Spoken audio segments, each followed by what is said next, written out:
Au quotidien, la Révolution française ne se résume pas aux grands discours, aux serments ou aux tribunes. Elle se vit d'abord dans les rues, sur les marchés, dans les cuisines. Pour des millions de Français, l'enjeu est simple et vital, trouver de quoi manger. La crise est partout, les récoltes sont mauvaises, les prix explosent, les assignats perdent leur valeur. Dans ce contexte, le pain devient un symbole absolu. Aliment central du peuple, il incarne la survie autant que l'injustice. Un ouvrier parisien en consomme jusqu'à 1,5 kg par jour. Mais en 1789, une miche peut coûter plus de 14 sous, alors que le salaire moyen d'un ouvrier tourne autour de 25. Pour une famille modeste, c'est jusqu'à 90% du revenu qui part dans l'achat du pain. Reste-t-il de quoi s'acheter autre chose? Rarement.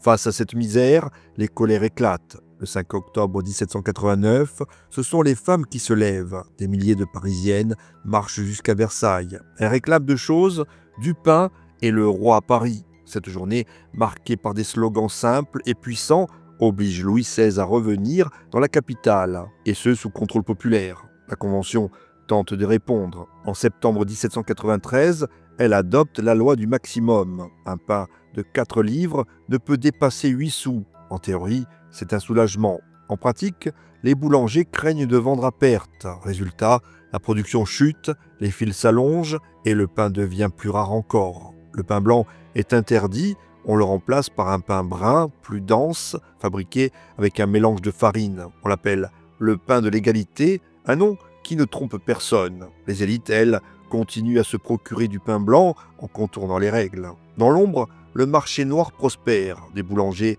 vendent en cachette, des paysannes venues des campagnes échappent aux réquisitions pour vendre leurs œufs, leur beurre ou leur lard à prix fort. À Paris, les halles deviennent le théâtre d'un commerce discret mais intense.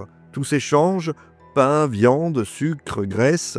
Ceux qui ont de l'or ou des biens à troquer se servent, les autres attendent.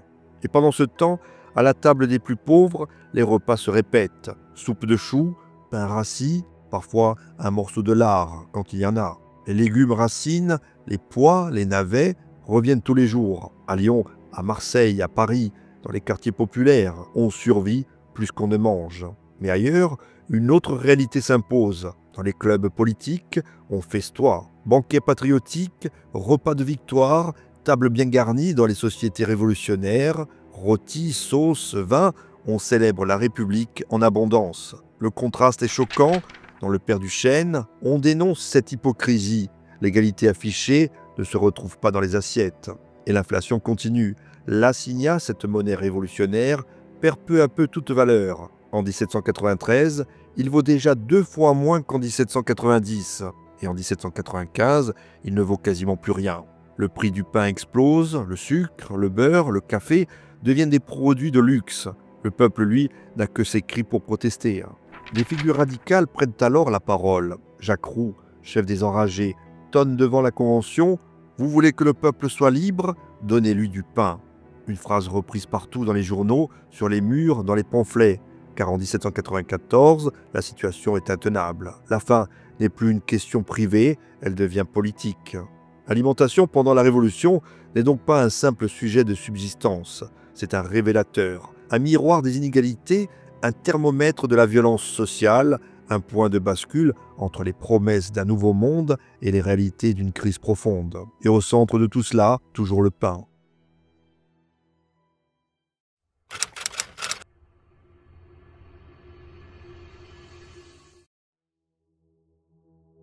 À la fin des années 1780, Paris est une ville immense, bourdonnante, mais parfois inégalitaire.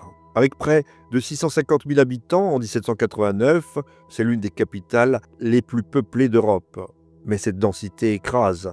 L'organisation urbaine reste médiévale, rues étroites, pavés disjoints, caniveaux à ciel ouvert. Les eaux usées s'écoulent lentement, les ordures s'entassent. Il n'y a ni tout à l'égout, ni collecte régulière. L'éclairage public est rare, et la nuit, les ruelles sombres deviennent des coupe-gorges. Les logements, eux, révèlent les fractures sociales. Les riches habitent dans des hôtels particuliers du Marais ou de Saint-Germain. Hauts plafonds, boiseries sculptées, jardins privés. Mais la majorité du peuple, artisans, journaliers, domestiques, s'entassent dans des immeubles de bois ou de torchis, mal isolés et humides. Dans les faubourgs Saint-Antoine ou Saint-Marcel, les logements font à peine 10 mètres carrés, sans latrine privée ni eau courante. On y vit à plusieurs familles, parfois dans une seule pièce. Le loyer est une charge lourde, un ouvrier doit consacrer un tiers de ses revenus à se loger. La Révolution ne résout pas cette crise, elle la transforme. Dès 1789, les biens du clergé et de la noblesse sont nationalisés. L'État récupère des couvents, des églises, des hôtels aristocratiques. Certains sont convertis en clubs politiques, en prisons ou en bureaux. D'autres sont découpés en logements collectifs pour accueillir les réfugiés venus de province où les familles sont culottes. Dans les quartiers populaires, les sections deviennent des lieux d'action. Installées dans des bâtiments confisqués, elles hébergent des réunions politiques, surveillent les prix, distribuent les réquisitions. La loi du maximum tente de plafonner les loyers comme les denrées, mais son efficacité reste limitée. L'inflation, la pénurie et la spéculation alimentent un marché noir immobilier. Certains propriétaires refusent les assignats. Ils exigent des paiements en or ou en nature. Les loyers explosent en secret. Des chambres sont louées au double du prix autorisé. Et dans les mêmes immeubles, les habitants se croisent sans vivre dans le même monde. Les anciens hôtels aristocratiques changent de visage. Certains sont divisés en dortoirs pour sans-culottes, d'autres servent de siège aux Jacobins ou à d'autres sociétés populaires. On vend les meubles saisis sur les marchés patriotiques, on transforme les salons en lieux de débat. Mais la misère persiste. Les bâtiments religieux deviennent quant à eux des casernes, des écoles ou des dépôts. Parfois, des abris de fortune pour les familles les plus démunies. Hors de Paris, le tableau est nuancé. Dans les grandes villes comme Lyon ou Marseille, on observe les mêmes réquisitions, la même redistribution. Mais dans les campagnes, le modèle reste plus stable. Les paysans habitent leurs maisons, même si la crise rend leur entretien difficile. L'effondrement du prix des grains, les réquisitions militaires, les impôts exceptionnels forcent parfois les plus pauvres à vendre ou à fuir. Après 1794, le paysage change à nouveau. Le territoire libéralise l'économie, les ventes de biens nationaux profitent à une nouvelle bourgeoisie. Certains nobles reviennent d'exil, tentent de récupérer leurs domaines, mais bien souvent, il est trop tard. Une nouvelle carte de la propriété s'est dessinée et les fractures sociales, au lieu de s'atténuer, se figent. La Révolution a redistribué l'espace, cependant, elle n'a pas aboli la misère.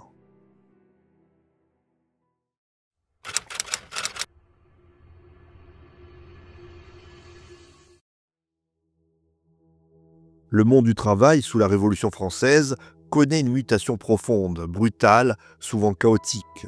Entre 1789 et 1799, les structures de l'Ancien Régime se désagrègent. Les hiérarchies sociales se recomposent. L'économie, prise entre pénurie, guerre et inflation, impose à des millions de travailleurs une seule règle, s'adapter ou disparaître.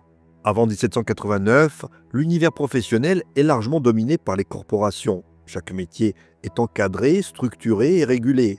À Paris, le maître perruquier, le tailleur, le boulanger, le serrurier appartiennent à des communautés de métiers qui garantissent la formation, contrôlent la production et régulent les prix. Le compagnonnage, la hiérarchie des maîtres et des apprentis et les rites de métier forment une société du travail stable mais fermée. Mais dès 1791, avec la loi Le Chapelier, tout cela vole en éclats. Les corporations sont supprimées, les grèves interdites, les coalitions de travailleurs considérées comme des atteintes à la liberté du commerce. C'est la fin du cadre collectif. La liberté devient individuelle, l'artisan, l'ouvrier, le maître doivent désormais se débrouiller seuls. Dans les faits, cela signifie moins de protection, plus de précarité et une concurrence exacerbée. Certaines professions s'effondrent. Les perruquiers, symbole du luxe aristocratique, voient leur clientèle disparaître. La perruque devient un signe d'ancien régime et son port est parfois sanctionné dans les clubs révolutionnaires. Beaucoup d'ateliers ferment, quelques-uns tentent de survivre en adaptant leurs produits. Perruques courtes, coiffure à latitus, cheveux naturels. Mais le prestige n'est plus au rendez-vous. Léonard Autier, coiffeur de Marie-Antoinette, tente de se reconvertir dans le théâtre, mais sans succès. Les tailleurs de cour, les fournisseurs de soieries, les gantiers raffinés, les laquais, les cuisiniers attachés aux maisons nobles sont également frappés. Ceux qui ne rejoignent pas l'exil cherchent des emplois de fortune, porteurs, colporteurs, journaliers, commissionnaires. En revanche, d'autres secteurs s'activent. En effet, l'imprimerie connaît un essor sans précédent. La Révolution est une machine à produire du texte. Affiches, décrets, journaux, pamphlets, assignats. À Paris, mais aussi dans les grandes villes, des centaines d'ateliers tournent à plein régime. Les typographes, les fondeurs de caractères, les relieurs trouvent du travail. Les femmes s'y emploient aussi, souvent comme plieuses ou correctrices. Les colporteurs deviennent les vecteurs essentiels de cette presse militante. Ils sillonnent les marchés, les campagnes et les faubourgs. Dans les sections révolutionnaires, les ouvriers s'organisent pour surveiller les prix et réclamer des réquisitions. Mais toute tentative de coalition est illégale. Les femmes, elles, occupent toujours les marges du monde du travail, mais leur présence dans l'espace public devient visible. Blanchisseuses, porteuses d'eau, crieuses, maraîchères, elles sont là dans les rues, sur les places, dans les halles. Comme on l'a vu, ce sont elles qui, le 5 octobre 1789, déclenchent la marche sur Versailles. Elles réclament du pain, mais imposent aussi un tournant politique. Certaines, comme Olympe de Gouges, militent pour l'égalité civique. Elle écrit la Déclaration des droits de la femme et de la citoyenne, mais elle est guillotinée en 1793. D'autres fondent des clubs féminins, comme la Société des républicaines révolutionnaires, dissoute la même année. Les femmes sont exclues de la politique, mais restent actives dans l'économie, la rue, la transmission de l'information. La crise monétaire aggrave les difficultés. Comme on l'a vu, les assignats garantis sur les biens nationaux sont rapidement dévalués. En 1795, leur valeur est quasi nulle. Le prix du pain explose, le savon, le bois, les chandelles deviennent inaccessibles. La Convention tente d'agir. Dans les faubourgs, les métiers les plus modestes résistent. Les tourneurs, les savetiers, les menuisiers bricolent, réparent ou raccommodent. Les journaliers acceptent tous les travaux, curer les égouts, charrier le bois ou bien décharger les bateaux. Dans les campagnes, la situation est différente. Les paysans, majoritairement propriétaires ou métayers, continuent à cultiver, mais ils subissent les réquisitions, les impôts aux natures, la rareté des outils. Les biens nationaux, mis en vente, enrichissent une nouvelle bourgeoisie, rarement les petits cultivateurs. Le monde rural reste attaché à la survie plus qu'au progrès. Sous le Directoire, après 1795, le retour à une économie libérale ne profite qu'à quelques-uns. Les spéculateurs, les négociants, les fournisseurs de l'armée s'enrichissent. Les artisans, eux, souffrent du désordre monétaire. Les assignats sont abandonnés, le fonds germinal n'est pas encore en place. Tout se paie au jour le jour. À la toute fin de la décennie, une nouvelle clientèle émerge, la bourgeoisie thermidorienne. Elle adopte des goûts plus sobres, inspirés de l'Antiquité. Les coiffeurs, les couturiers, les parfumeurs s'y adaptent. Les robes à la grecque, les cheveux bouclés, les tissus légers reviennent à la mode. Mais ce n'est plus la cour, c'est le salon politique. Le luxe change de visage. La révolution transforme le monde du travail, elle détruit des métiers, en fait naître d'autres, précarise, recentre, désorganise et réinvente. C'est une décennie d'incertitude, de débrouille, mais aussi d'adaptation. Entre les idées et les faits, entre les droits proclamés et les vies vécues, c'est tout un peuple qui apprend à survivre dans un monde nouveau.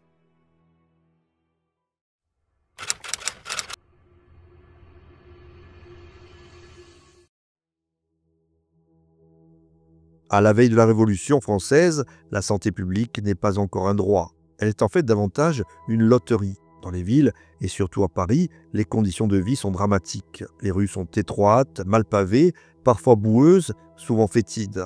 Elles servent de dépotoir à ciel ouvert. On y jette ordures, eau usée, excréments. Les latrines sont rares, collectives et encore plus rarement nettoyées. Il n'existe ni réseau d'égout moderne, ni système de collecte organisé. L'air empeste, l'eau est polluée. Et justement, l'eau potable est un problème central. Les Parisiens s'approvisionnent à la Seine ou dans des puits peu entretenus. Cette eau stagnante et souillée véhicule la dysenterie, la typhoïde et les vers intestinaux. On ne le sait pas encore, mais le danger est microbiologique. Il est partout, les enfants boivent de l'eau croupie, les adultes la coupent avec du vin ou s'en passent. L'accès à une eau saine en temps de crise devient un luxe. Côté soins, la médecine repose encore largement sur des théories antiques.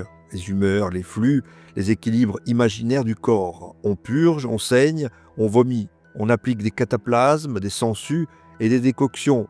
Les remèdes sont incertains et même parfois nocifs. Mais faute de mieux, on y a recours. Les amputations, en cas de blessures graves, sont courantes. Elles se pratiquent à vif, sans anesthésie et sans asepsie. Les instruments ne sont pas stérilisés, les mains rarement lavées. Du coup, les infections post-opératoires sont fréquentes et souvent, elles tuent. Les chirurgiens, considérés comme de simples artisans, travaillent à l'hôpital ou sur les champs de bataille. Ils opèrent dans l'urgence, parfois à l'allure d'une chandelle, dans des salles bondées, mal aérées et sans hygiène. Avant 1789, les soins hospitaliers sont en grande partie assurés par l'Église. Les congrégations religieuses, les sœurs hospitalières, les ordres charitables accueillent les malades pauvres. Mais après la nationalisation des biens du clergé, ces institutions sont dissoutes, leurs ressources disparaissent, les hôpitaux livrés à eux-mêmes ne peuvent plus fonctionner et la guerre vient tout aggraver. À partir de 1792, la République est en guerre contre l'Europe entière. Les blessés affluent, les hôpitaux militaires se multiplient dans l'improvisation. Casernes, couvents, écoles deviennent lieux de soins. Les chirurgiens opèrent dans la précipitation, on pose un garrot, on coupe, on cautérise. L'anesthésie, il faut se contenter d'un chiffon imbibé d'alcool. Au final, peu de gens survivent. Pourtant, dans ce chaos, quelques figures émergent. Dominique Jean Larrey, chirurgien de l'armée, organise les premières ambulances volantes. Il veut rapprocher les soins du champ de bataille, transporter les blessés rapidement. L'idée est neuve et révolutionnaire. Elle sauve des vies. Plus tard, sous l'Empire, elle deviendra un modèle. À Paris, un autre nom s'impose, Jean-Nicolas Corvisart. Il enseigne à l'école de santé créée en 1794. Il refuse les dogmes, il observe, il palpe et il écoute. Il veut une médecine clinique fondée sur le corps, non sur les livres. Son influence sera durable, il deviendra même le médecin personnel de Napoléon, mais tout commence sous la Révolution.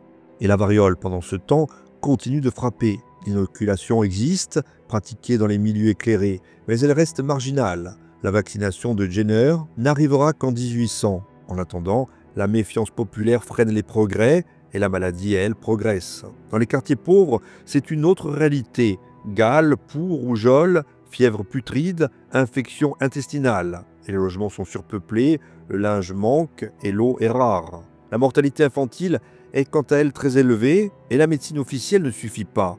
Les matrones, les herboristes, les guérisseuses assurent les soins du quotidien, en marge mais présentes. La Révolution redistribue les biens, elle réforme l'enseignement médical, elle supprime les anciennes facultés et crée de nouvelles écoles. Cependant, elle ne le soigne pas et le peuple continue de souffrir dans le froid, la faim et l'ignorance. Et dans les rues de Paris ou dans les hôpitaux de fortune de l'armée, ce n'est pas l'idéal de liberté qui règne, mais la fièvre, la vermine et la douleur.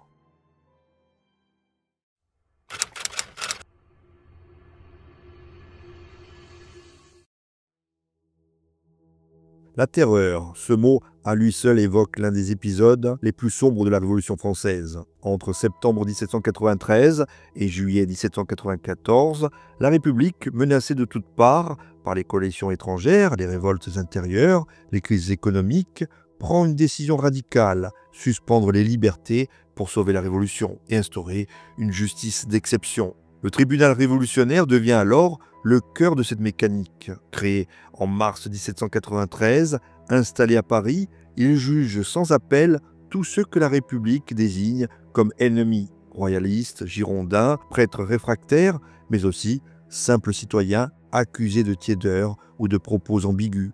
Pas de recours, peu de temps pour se défendre, des preuves remplacées par des rumeurs, des réputations, des impressions. L'accusation menée par Antoine Fouquier-Tinville ne laisse guère de place au doute. Marie-Antoinette, Madame Roland, Danton, Desmoulins, mais aussi des centaines d'anonymes y passent. En septembre 1793, tout s'accélère. La loi des suspects élargit la répression. Désormais, il suffit de peu pour être arrêté. Ne pas porter la cocarde, avoir manqué une fête civique, conserver chez soi un portrait du roi, une dénonciation suffit. Entre mars 1793 et juillet 1794, près de 2600 personnes sont guillotinées dans la capitale. La guillotine devient le symbole de cette époque. Pensée comme un instrument égalitaire, elle est installée place de la Révolution. Elle fonctionne presque chaque jour. On y exécute des nobles, des sans-culottes, des femmes enceintes, des adolescents. Autour de l'échafaud, le spectacle devient rituel. Des chansons circulent, des caricatures se vendent, les fameuses tricoteuses assistent, silencieuses aux exécutions, fil à la main. En juin 1794, tout bascule à nouveau. La loi de Prairial supprime les dernières garanties judiciaires. Plus d'avocats, plus d'issue possible, c'est l'acquittement ou la mort. Le tribunal accélère. En un mois, plus de 1300 personnes sont exécutées à Paris. La peur gagne jusqu'au rang des révolutionnaires. Plus personne n'est à l'abri. Le 9 Thermidor, Robespierre tombe, arrêté, jugé, guillotiné, le lendemain avec Saint-Just, Couthon et ses partisans. La terreur s'arrête là, ou presque. Fouquier-Tinville, l'accusateur public, est à son tour arrêté. Il sera guillotiné en 1795. Le tribunal révolutionnaire est réorganisé, la loi de Prairial abolie, et rien n'efface les mois de peur. Car la justice révolutionnaire, censée protéger la République, a fini par la trahir. Elle a montré ce que devient la loi quand elle cesse d'être une protection et devient une arme. Dans les mois qui suivent, certains réclament un retour au droit régulier, à la présomption d'innocence, à un procès équitable. Mais l'ombre de la terreur, elle, reste. Elle devient ce souvenir qui hante la République, le moment où l'idéal de liberté s'est perdu dans la peur.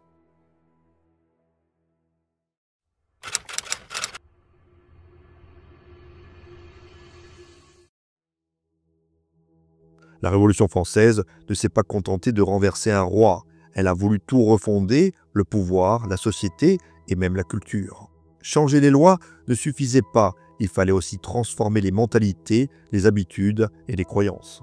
Alors, dès les premières années, les révolutionnaires s'attaquent à l'héritage monarchique et religieux. Ils veulent un peuple nouveau, une mémoire neuve, un imaginaire républicain. Et même le temps doit changer. En effet, en 1793, le calendrier grégorien est aboli. À sa place, le calendrier républicain. Chaque mois porte désormais un nom inspiré des saisons et de la terre. Vendémiaire, Nivose, Germinal, et se divise en décades de 10 jours. Le dimanche disparaît, le temps religieux cède la place à un temps civique. À la fin de l'année, 5 jours deviennent les sans-culottides, fête laïque dédiée à la vertu, au génie et au travail. Mais la réforme dérange, les paysans ne comprennent pas. Le peuple regrette le rythme des semaines, le repos du dimanche. Dans les campagnes, on continue à se repérer selon le calendrier des saints. L'expérience ne dure pas et en 1806, Napoléon rétablit le calendrier traditionnel. Mais les révolutionnaires ne renoncent pas, ils créent de nouvelles fêtes. Le 10 novembre 1793, Notre-Dame de Paris devient le théâtre de la fête de la raison. Une actrice incarne la déesse Raison portée sur un autel. La cathédrale devient temple laïque. Robespierre, lui, préfère une voie plus mystique. Le 8 juin 1794, il organise la fête de l'être suprême. Procession grandiose, bûcher symbolique et discours exaltés. Mais derrière les discours, certains rient. La République veut abolir les superstitions, mais recrée ses propres rituels. Après la chute de Robespierre, ces fêtes disparaissent, le peuple est là et l'élan s'essouffle. Dans les théâtres, la Révolution impose aussi sa marque. En 1791, la censure monarchique est abolie, les scènes se multiplient, les pièces foisonnent. Mais très vite, l'État reprend le contrôle.